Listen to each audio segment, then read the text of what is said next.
All right, it's time to check in a chainsaw. When a chainsaw goes out, it doesn't go on the shelf till it gets sharpened, oiled, cleaned, and fueled. The reason for that is chainsaw work is always urgent work, meaning we gotta grab it, we gotta go, we don't have time to think about, is it full of fuel, is it sharp, is it whatever. A fully fueled chainsaw will pretty much get you through any emergency. And we have multiples. So you take 2 chainsaws and your odds of success are good. But when you bring it back, it's got to get checked in. So place it in this area. If you don't have time, if you do have time to check it in, here's what you got to do. Step 1, grab the chainsaw sharpener. And it sits right down there. This one happens to be 12 volt. We'll be replacing this unit with a 110 volt unit. So for right now, it's got to be in a battery. I won't get too far into that right now. To put it on the bar, you have this nut right here.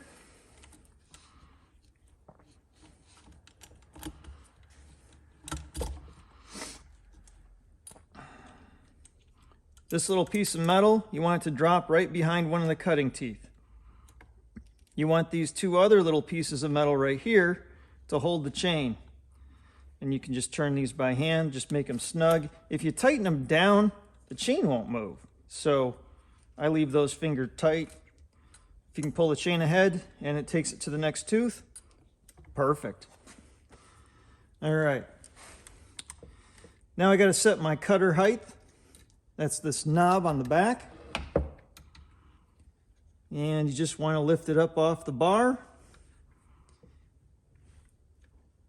and have it tap the tooth. The chainsaw sharpener has these indents and arrows and stuff, but basically 35 degrees, which is embossed in the metal,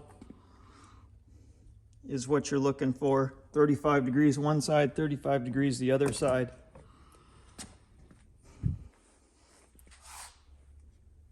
You can do fancier things with this, but that's above and beyond the scope of this video. Okay, so that's snug. We can hit the tooth. We're good to go. I'm just hooking it to a battery. Pull it away.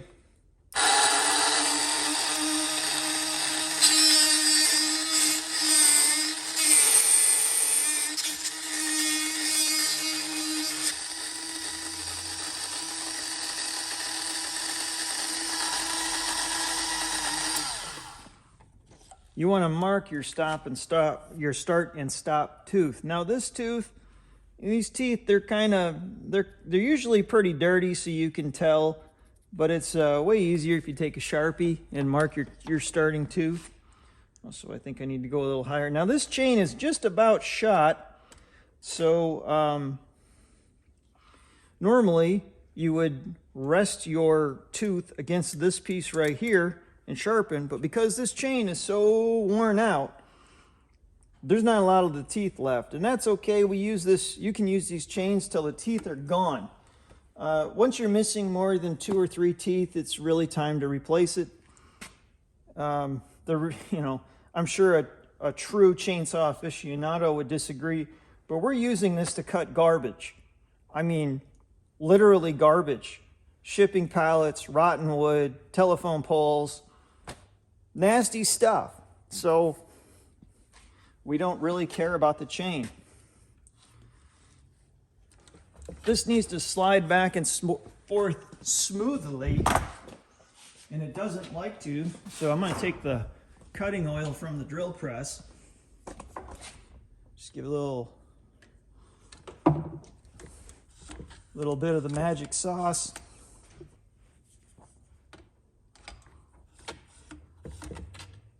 That's better. Oh, that's so much better. Okay, so here we go.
I lost track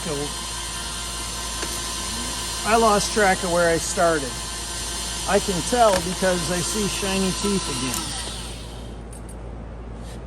again. Yeah, that one's shiny.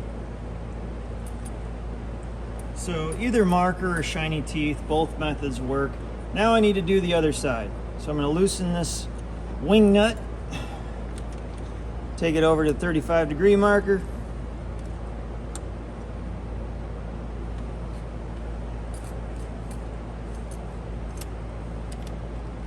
And do the other side. And now this sharpener system is very consistent in how it works. If you sharpen a chain from new to the grave with this system every time, then the teeth will be the same exact height every time. I do a lot of freehand sharpening in the field or with a Dremel tool. So some of these chains are wonky. It might be necessary to adjust your height as you go.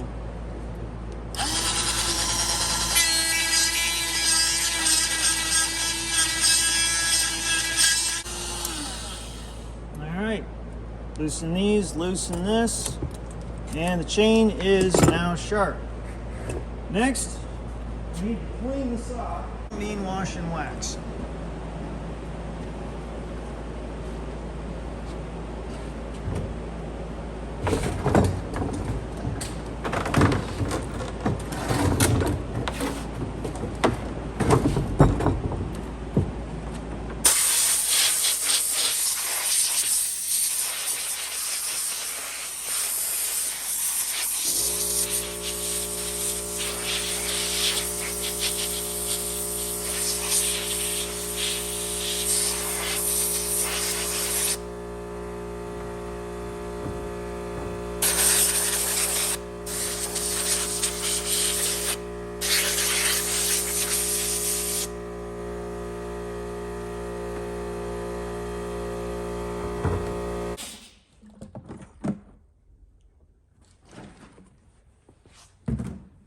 This saw didn't get used much. It wasn't very low.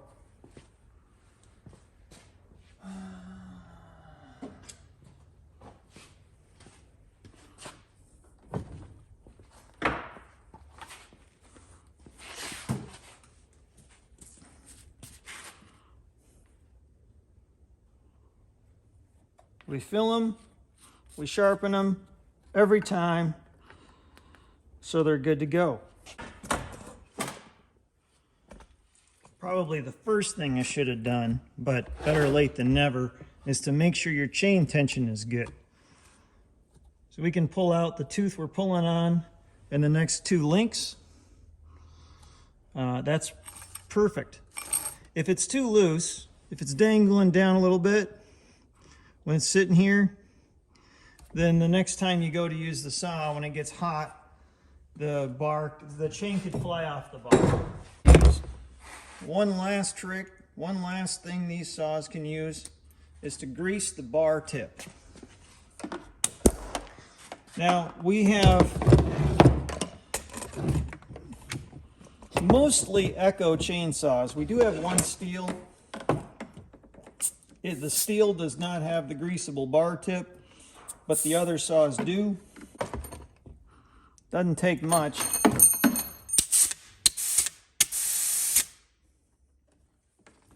You're looking for grease to come out of the sprocket just a little bit. There's a hole on either side of the sprocket. There's a little bit of grease coming out of there. That's it. So, the grease gun and its accessories are right here. This tip that I used for greasing the bar is actually for drive shafts, but it works for the bar as well.